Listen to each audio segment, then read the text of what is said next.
Pons, it is part of the brainstem. It is developed from the mesencephalon, if you remember, from its anterior part. Here we can see it. It is located below the midbrain, crus cerebri. So the border between the pons and midbrain will be inferior part of the crus cerebri or superior border of the pons. Inferiorly, it continues in the medulla. Here we can see the groove, which passes transversely. It can be called bulbopontine groove or sulcus, because it is between the bulb of medulla and the pons. And laterally, pons is connected to the medial cerebellar peduncles, which connected to the cerebellum. And the border between the pons and medial cerebellar peduncle, so lateral border of the pons, will be the line which we can draw through the roots of 5th cranial nerve and 7th cranial nerve, trigeminal and facial, facial line. In the center of the pons, on its ventral surface, we will find basilar sulcus. Yes. Basilar sulcus, fourth basilar artery. Do you remember how basilar artery is formed? Yes, from the two vertebral arteries. From the two vertebral arteries, so yeah. And further, it gives multiple branches for the brainstem and cerebellum, and finally it bifurcates into two posterior cerebral arteries. On the dorsal surface, pons forms a superior triangle of the rhomboid fossa. So on dorsal surface of pons and medulla we can find rhomboid fossa. It is the floor of the fourth ventricle.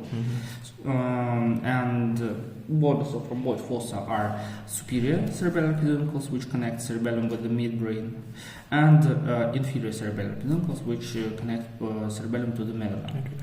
And the superior triangle of the rhomboid fossa is formed by the dorsal surface of the pons. Inferior is formed by the dorsal surface of the medulla. Here the border between the pons and medulla is visible in next way. So here we find medullary stria of the fourth ventricle, or stria acoustici. Because they are formed by the axons of the second order neurons of auditory analyzer.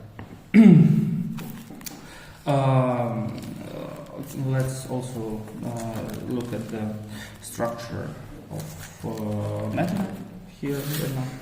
So medulla, it is the terminal caudal part of the brain. Yeah. And inferiorly it continues into the spinal cord.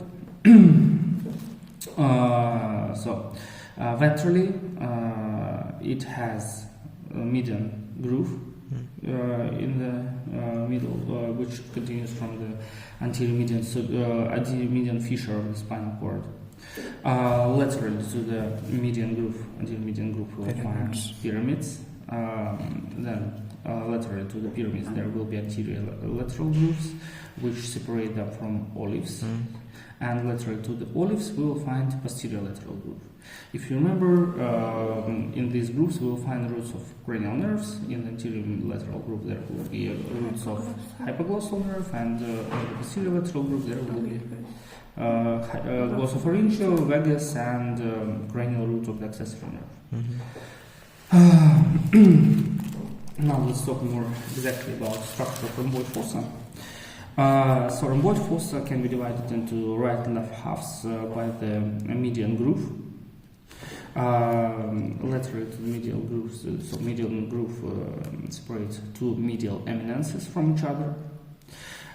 In the inferior part of the pons, there will be facial caliculi located on the median eminences.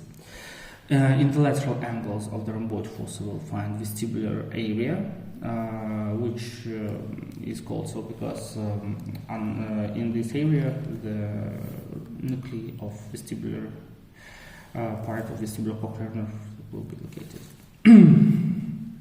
Then In the medulla, we will find two pairs of triangles. In rhoboid fossa, there will be two hypoglossal triangles because there are nuclei of hypoglossal nerve located, and vagal triangles because of nuclei of vagus nerve.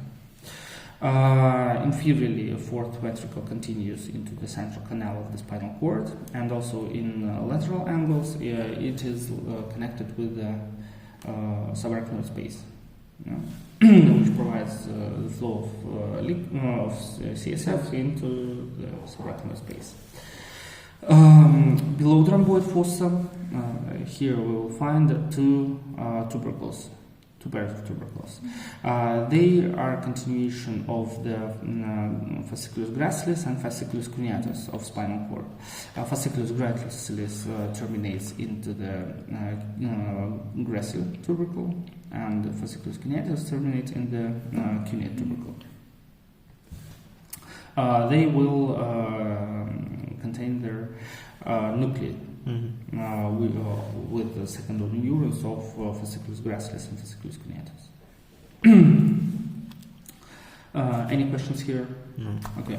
Then I will draw you the section of pons. First of all, so we know that the cavity of the pons is the fourth ventricle. So let's draw the cavity of the fourth ventricle first of all. So here we'll find medial eminences, median groove, fourth ventricle. As I told you, superior borders of the fourth ventricle are medial cerebellar peduncles. So here we'll find, not medial, superior cerebellar. Here we'll find superior cerebellar peduncle, and here we'll find superior cerebellar peduncle. And the roof of the fourth ventricle is the superior medullary vein, which is located between two superior cerebellar peduncles.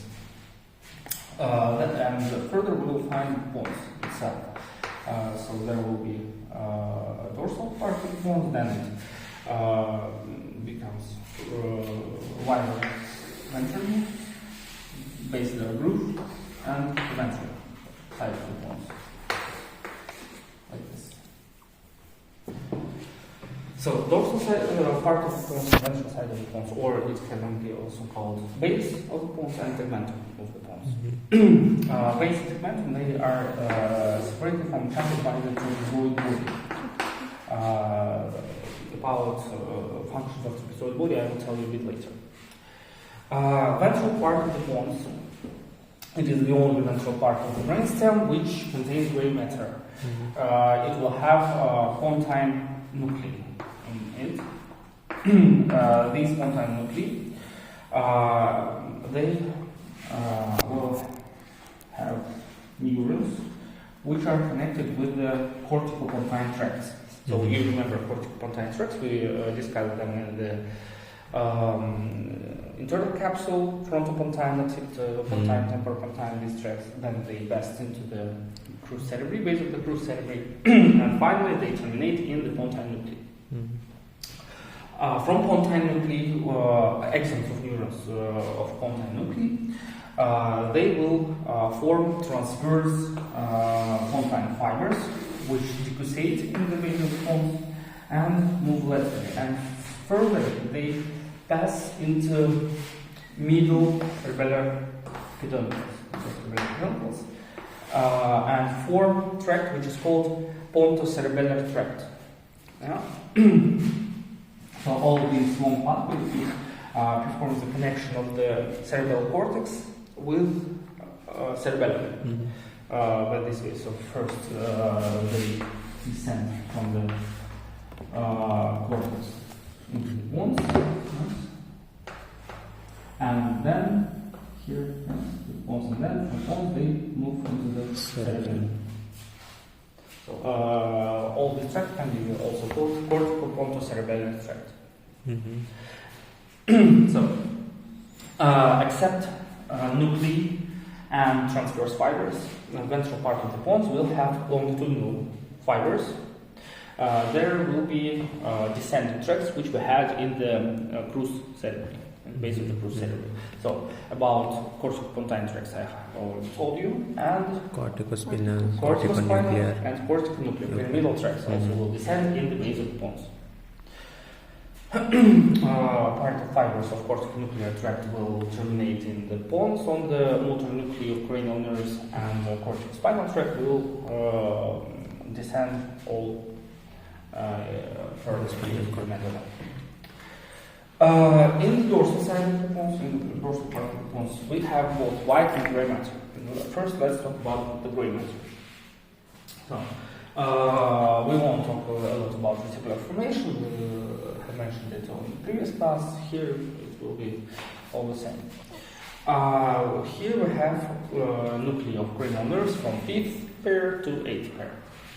And they are located on 3 different levels. The most superiorly in the pons, in the superior part of the pons, there will be nuclei of trigeminal nerve.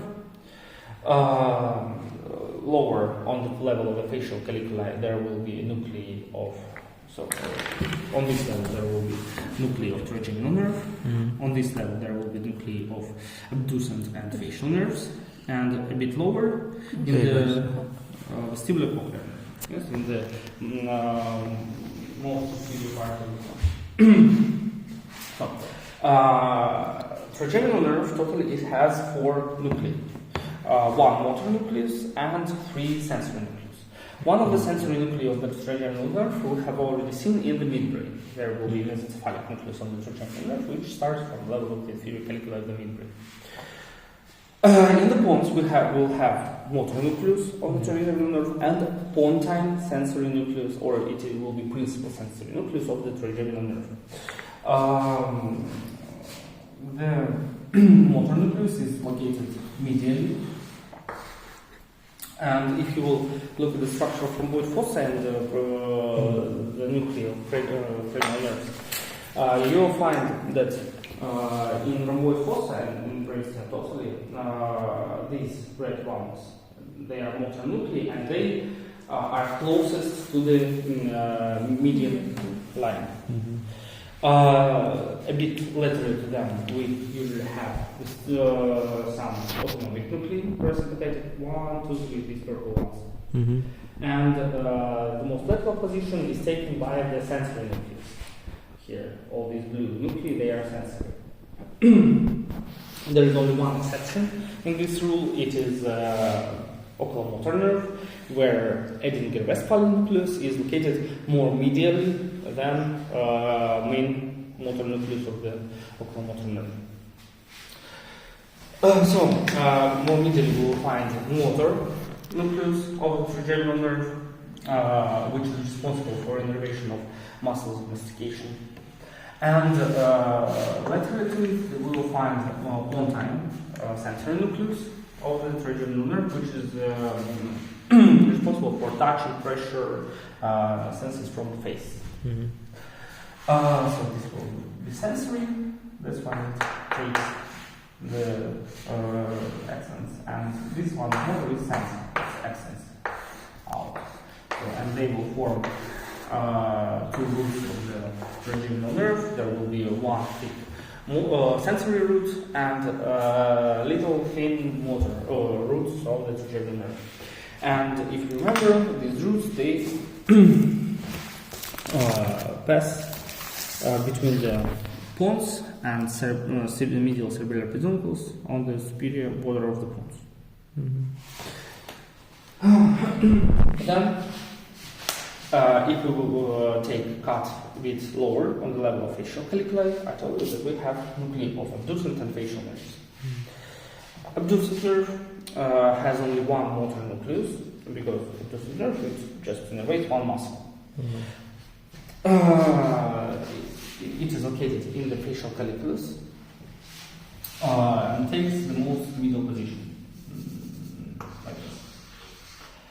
Abducent nerve, I told you that it innervates only one muscle. It means that this nucleus is responsible for innervation of lateral rectus muscle of eye. And roots of the abducent nerve, they go laterally, to form the roots between the pons and pyramid of the medulla. Seventh pair of cranial nerve. It forms two roots. First root, it is facial nerve, and second root we call intermediate nerve. Facial nerve has only motor fibers, so these fibers come from the motor facial nerve nucleus. And the interesting thing is that fibers of the facial nerve, they will go around the nucleus of the reducent nerve, forming the internal gamma of the facial nerve, and forming the facial calypus. That's why it is eminent more than medial eminence. And this root comes between the pons and middle cerebellum peduncle, but closer to the medulla in the inferior part here. This part is also called pontocerebellar angle. And the second root, intermediate nerve, it is formed by sensory fibers and parasympathetic fibers. Parasympathetic fibers, they come from nucleus which we call superior salivatory nucleus, which is responsible for innervation of salivary glands except parotid gland. And also there is a lacrimal nucleus or lacrimal part of superior salivatory nucleus, which is responsible for innervation of lacrimal gland. And sensory nucleus, it is called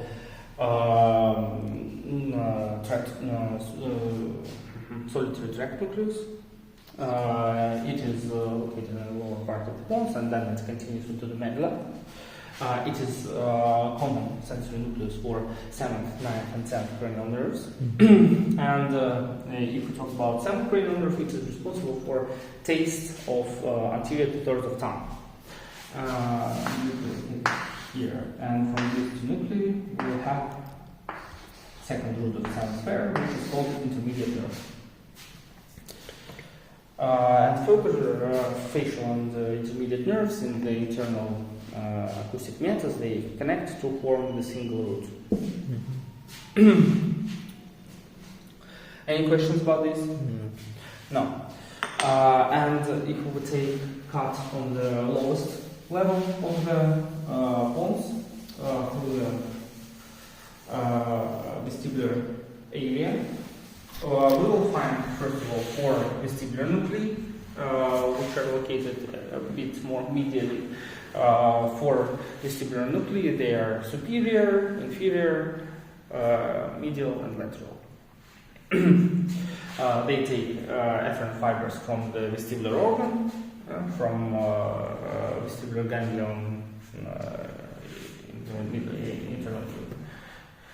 And there will be also 2 pairs of cochlear nuclei. Cochlear nuclei, they're ventral and dorsal cochlear nuclei. They contain second-order units of auditory analyzer.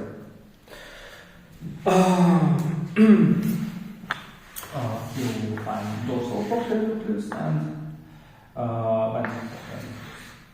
And here is the same, dorsal and ventral cochlear nucleus. And here we find second-order units of auditory analyzer. What is the point? So they take efferent fibers from the spiral ganglia of the cochlea. They are brought there by the vestibular cochlear nerve. And then axons of these second-order neurons, they decussate, but they decussate in different ways. Axons of ventral cochlear nuclei, they pass to the trapezoid body, forming the trapezoid body, and decussate there. It is flexible. And axons of dorsal cochlear nuclei, they pass dorsally, enter the 4th ventricle, they lie on the floor of the 4th ventricle, move medially to medial eminence, then decussate in the medial eminence, and also go to the trapezoid body. And in the fourth ventricle, they form stria acusticus. These structures. In the trapezoid body, we'll find also trapezoid nuclei. There will be ventral and dorsal trapezoid nuclei, which contain third of the neurons of auditory analyzer. So, first of the neurons we have in the cochlear, spinal ganglion, second of the neurons in cochlear nuclei, third of the neurons in the trapezoid body. And then, axons of these neurons of trapezoid nuclei, they move laterally and then arise upwards. They form lateral lemniscus, auditory pathway, which then ascend to the midbrain and go to the inferior colliculi or medial geniculate bodies. And then from medial geniculate bodies, there will be acoustic radiation formed, which passes to the temporal lobe of the brain. Questions? So, except lateral lemniscus, we'll find several more ascending tracts. So this is one of the ascending tracts. Which other ascending tracts we'll find in the bones? Bulbothalamic tract, which is conscious proprioceptive tract, continuation of the fasciculus gracile, fasciculus spinatus, which forms medial lemniscus. Then there will be spinal thalamic tracts, which are for exteroceptive, touch pressure, brain temperature, all this. Nuclear thalamic tract, formed by the axons of sensory nuclei of trigeminal nerve mostly, provide sensory innervation of the face, and also move to the thalamus. And anterior spinal cerebellum tract, unconscious proprioceptive tract, which arise upwards to the level of the midbrain and then go to the cerebellum, to the superior cerebellum nucleus. And the last part left, it is descending tracts, which we have in the dorsal part of the pons, because we have already discussed descending tracts in the ventral part of the pons. In the dorsal part of the pons, we'll have extrapyramidal descending tracts. We mentioned them in the previous class. When we were talking about midbrain, there will be tracts like rubrospinal, tectospinal, reticulospinal, medial longitudinal bundle, and also from inferior and lateral vestibular nuclei of pons, we will find new extrapyramidal tract, which is vestibulospinal tract, responsible for balance. Any questions? Fine. Then I will draw you cross section